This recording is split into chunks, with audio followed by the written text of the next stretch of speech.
armed with him, too. Has either of you any idea why he'd attacked me? Good heavens, no.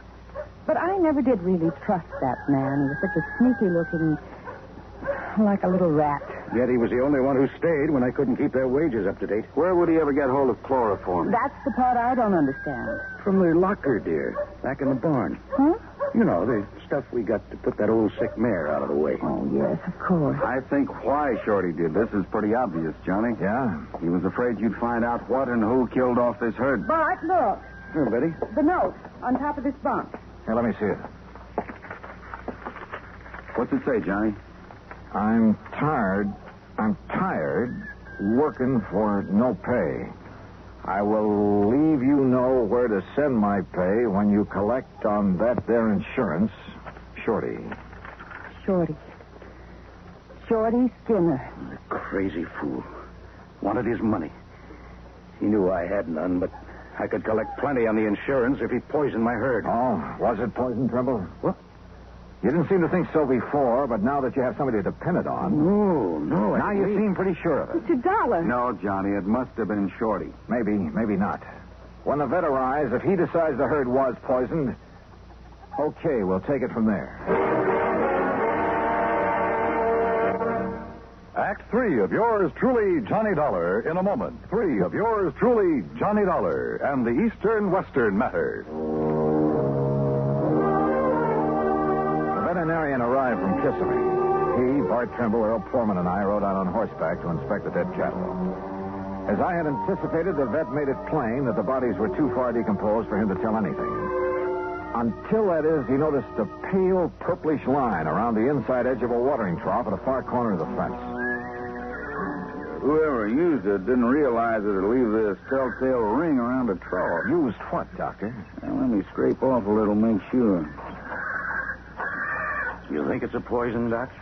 If I can taste it without getting enough to hurt me. Ooh. Well? Yeah, no doubt about it.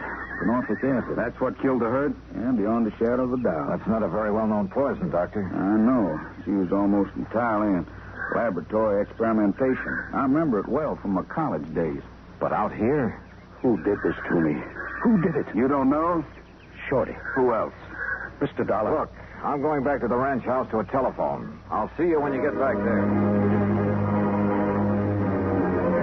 I called the state police to get out on all points on Shorty Skinner. Then I started on the police in the neighboring towns. The second call to headquarters at Lake Wales got me unexpected results. Sure, we got him right here in the clink, sir. Oh?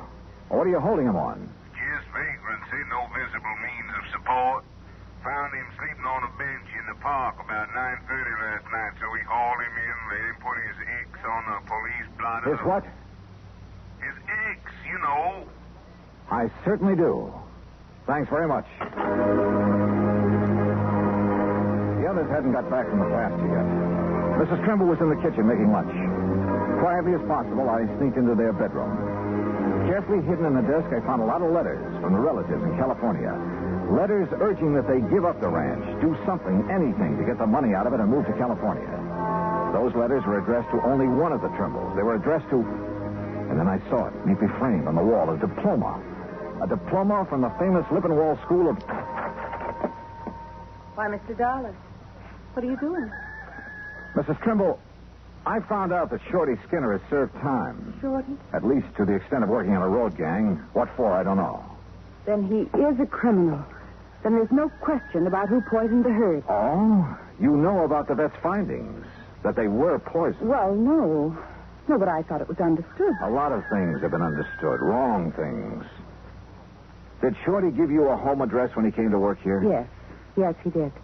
Do you think he'd go there after what I'd like he's to done? see it, please. It's here in this top drawer. Yes, here.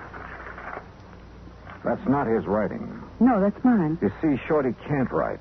Oh? So he couldn't have written this note you found in his bunk. But who... But look at it. Doesn't that curly Q on the letter T look like the one here when you wrote his address? And how about this capital I? Good heavens, Mr. Dollar. Friends who wanted you to go to California, and you wanted to go. Of course. But as Bart told us, you reconciled yourself to staying here, apparently. I did.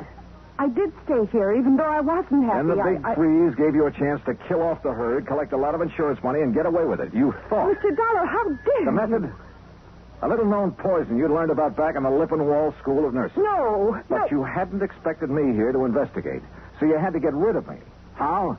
As a nurse, you knew all about chloroform. Look, Mr. Dollar. This is a natural, with me sleeping with my head on the pillow, and you knew that Earl was a sound sleeper. He's been here before. And who'd get blamed? Shorty, because he'd left. Only Shorty had left long before that. What? He was picked up in Lake Wales at 9:30 last night. What? Well, then, no, listen. You killed the herd. You tried to kill me. Is that true, Betty? Bart? Tell me. Is it? Yes. Yes, it's true. You know how I hated this place. This horrible, miserable cattle ranch. This living out in this godforsaken wilderness. Betty. Well, you wouldn't do anything about it, so I did. Oh, good Lord. But I failed. But I failed.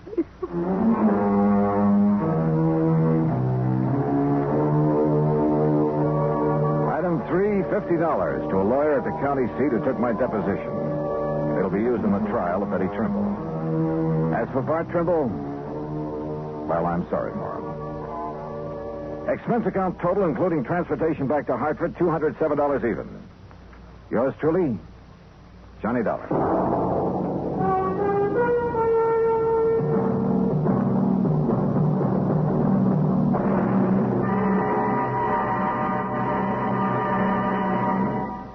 Our star. Here is our star to tell you about next week's story. Next week, one honest woman, two honest men. Yet $100,000 was gone. Fact. Join us, won't you? Yours truly, Johnny Dollar.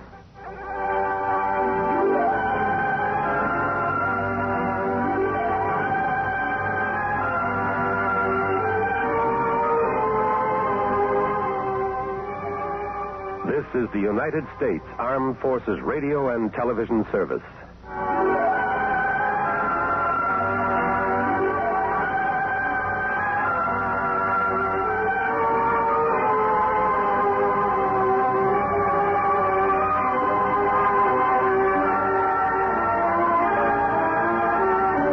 Actually, this is Spreaker.com.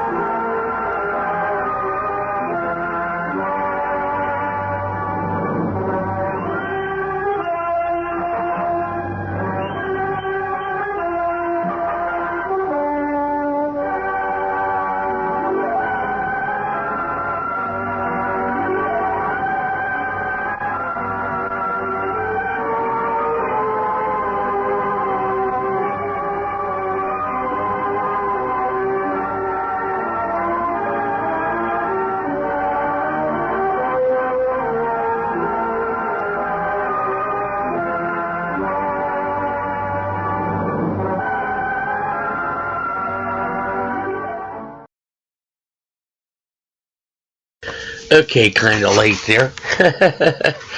Okay, at the end of all this, I'm playing one more thing here.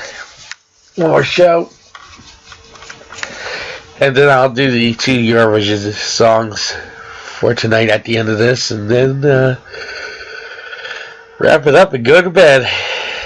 So I can take my normal trip to Rancherstown Road Plaza train station tomorrow like I always do. Let's see what we got here.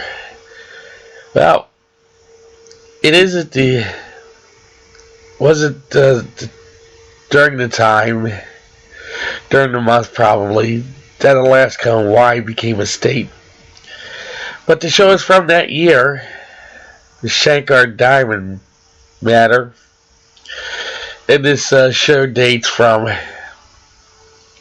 the 15th of February, 1959. And like I said, that's when Alaska and Hawaii were admitted into the United States. So let's hear that show. Here we go. From Hollywood, it's time now for Johnny Dollar. Hi, Johnny. This is Steve Kilmer at Providential Life and Casualty. Steve, it's been a couple of years. Yeah, I know. Listen, Johnny, how'd you like to attend a wedding? Well, why not, as long as it isn't mine? Yeah, I know what you mean. Oh, you're a bachelor, too, huh?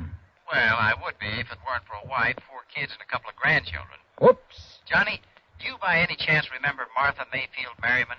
The old gal down in New York who owns Consolidated Tire and Rubber Company? Yeah, and a half a dozen other companies. Well, sure, one of my old sweethearts. Don't you remember back in '57 when I cleared up that false report of her death? Well, I thought she rigged that herself in order to make a killing in the stock market. Well, of course she did. But, Steve, she must be 73 or 4 years old. 74. Well, don't tell me she's getting married again. No, it's her son, Edgar. Oh. But she insists that you be among those present at the ceremony. Well, now, that's kind of funny. I wonder why. Yeah, so do I. And I wonder why she'd have me call you. Unless she anticipates trouble of some kind. Johnny? Okay, Steve. I'll run on down there.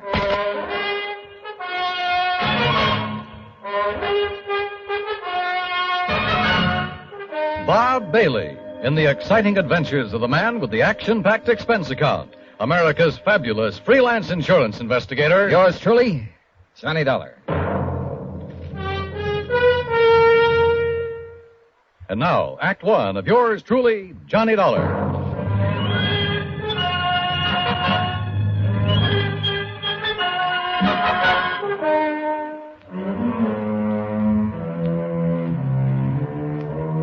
Expense account submitted by Special Investigator Johnny Dollar to the Providential Life and Casualty Insurance Company, Home Office, Hartford, Connecticut. Following is an account of expenses incurred during my investigation of the Shankar Diamond matter. Expense account item 1, 780, train to New York and a cab to the Brownstone House on Sutton Place.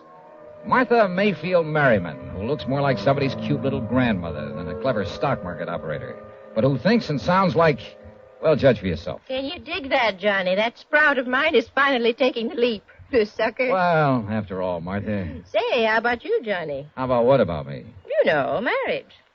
Well? Let's change the subject, huh? Turn me down, huh? Well, then I'll just have to wait a couple of years and try again.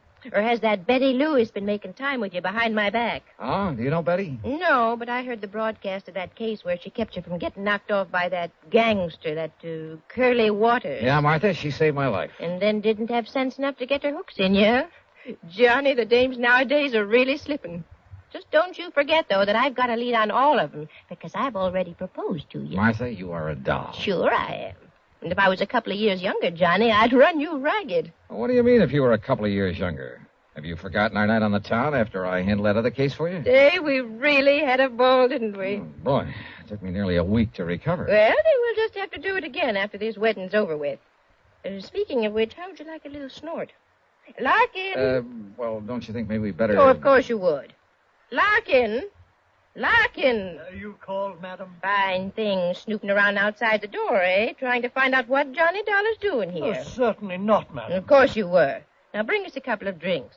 Scotch on the rocks okay, Johnny? Sure, anything. Well, hop to it, Larkin. Oh, and crack the wall safe and bring me the ring. The ring. Very good, madam. No, good old Larkin. He's leaving me, you know, and I'm really going to miss him. Hey, wait a minute, Martha. Larkin has the combination to your wall safe? Why not? What would he ever do with the junk I keep stashed away in it? Well, what kind of junk? Just some odds and ends, and necklaces and brooches and rings, mostly. A couple of bracelets.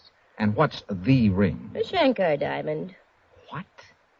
Isn't that the one I've read about? Yeah, probably. The one supposed to be the opposite of the Hope diamond that's supposed to have good luck charm about it? None other. Why, that thing's worth close to $1 million, isn't it? That's what the insurance company says. And you plan to wear it when your son Edgar gets married? Well, it's silly superstition, I suppose, but maybe it'll bring him and Mary Luann good luck in their marriage. Mary Luann? Mary Luann Melanie Beaufort Exum Culpepper. Sounds like something out of Gone with the Wind. The most gorgeous belle in Greensboro, North Carolina, sir. Oh, is that where the wedding's going to be? At the old family plantation right outside of town. You're going to escort me to the wedding and the bang-up reception afterward. I understand those Southern folks really know how to throw a wingding. Hey, tell me, Martha, do you expect somebody to make a try for that diamond? Well, sure, I always do. Some of the top jewel thieves in the country have tried to snatch that rock. Uh-huh. Now, who else knows that you've called me in? Oh, not a soul. Oh, good. Let's keep it that way. I'm with you. Okay, then. I'll run on back to Hartford and get some clothes to fit the occasion. Johnny, with you and Tails.